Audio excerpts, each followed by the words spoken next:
walk us through the shape. These are some things that we're going to walk through. There's a anatomical, there's round, there's silicone, there's saline. So there's smooth, educate there's us. texture. So there's smooth and texture. So, and the beauty today, I think when 20, 30 years ago, is we have so many varieties of the implants. I mean, if you talk about the gel, for example, you can have a gel that's very, very smooth inside or less cohesive. You can have an in-between cohesiveness, which is a little bit more harder, and then you have a cohesive gel, which is much more harder.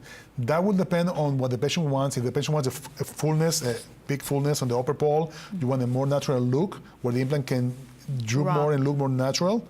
You have the shape, like we're talking. This is a teardrop shape or anatomical shape implant. Because it's the closest thing to your natural breast, correct? Yes, okay. And I think we have some pictures we want to show you after that. We'll show you one with an anatomical implant, one with a round implant, then we have also what we showed before, the saline implant, and the different type of silicone implant. Between the silicone implants or the saline, you have moderate profile, high profile, so it means the base can be more narrow with the same volume and higher, or more wide and less projection with the same volume. So we have so many things to match for the right patient in measurements and consistency of the implant.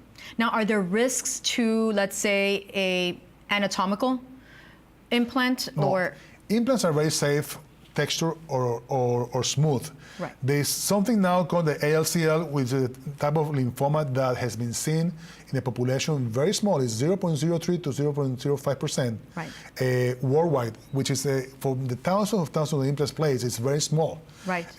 So even though we are following that very closely, it's not a concern at the present moment.